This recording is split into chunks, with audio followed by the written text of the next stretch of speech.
49ers update. The Baltimore Ravens have annihilated the Seattle Seahawks. And the 49ers, without even having played a game this weekend, are back in first place in the NFC West. At 5-3, Seattle was 5-2. Well, now they're 5-3. Actually, technically, the game's not even over, but it's 37-3 as I record this. It might end up even worse for Seattle. And we will move forward into the second half of this season, charting the 49ers and the Seahawks battling it out for first place in NFC West. The 49ers, they're going to play Baltimore on Christmas Day. Monday Night Football on Christmas Day on the 25th at Levi Stadium.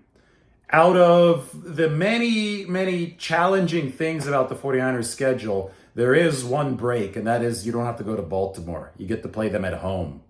Then you have to go to the East Coast to Washington, D.C. the week after that on a short week, so that's not going to be easy for the 49ers.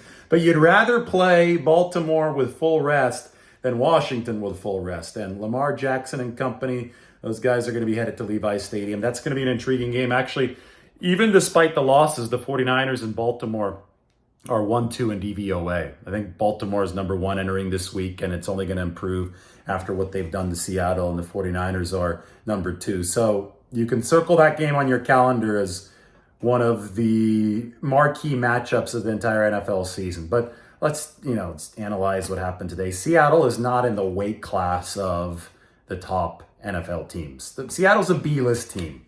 And you can't look at just small stretches of football and be a prisoner of the moment and make you determine what the pecking order is. You can't just say, oh, Seattle picked up Leonard Williams. Seattle won a game the other week against whoever they were playing and say they're on the 49ers level because the 49ers have lost 3 straight. That's not how it works. And I think a lot of people were prisoners of the moment this offseason when the Seahawks looked to have a decent first round of the draft. And they said, okay, Seattle's caught the 49ers. It's not how it works. The 49ers outclassed Seattle 3 times last year. Neither of those games was particularly close. The only reason the one in Seattle was determined by only 8 points was because of the roughing the passer penalty against Nick Bosa, then negated the Diamondo Lenore pick 6. The 49ers are a weight class above Seattle. Maybe 2 weight classes above Seattle. And now they have Chase Young. This kind of stuff evens out over the course of the season. And sometimes it evens out in dramatic ways, right? Sometimes you're like, okay, the regression is coming. Well, today the regression came for Seattle when they lost 37-3. At least that was the score the last time I checked against Baltimore. Anyway, the Philadelphia sandwich is coming up for the 49ers. End of November, they travel to Seattle for Thanksgiving night. Then they play at Philadelphia. Then they come back home and play against the Seattle Seahawks. So 3-week stretch, 2 games against the Seahawks for the 49ers. That's obviously going to go a long way toward determining the NFC West.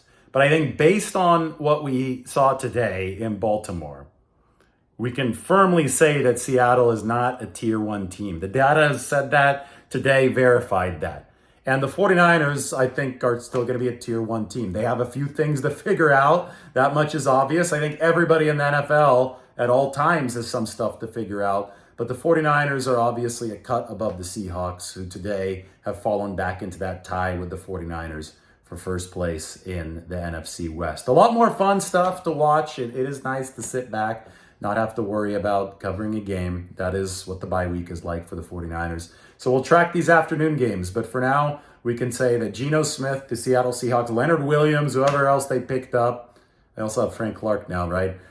These guys, they shouldn't be favored over the 49ers to win the NFC West, and they will not be favored over the 49ers to win the NFC West after they were exposed by the Baltimore Ravens. All right, keep on enjoying the football. I'll check in a little bit later today. We'll talk to you soon.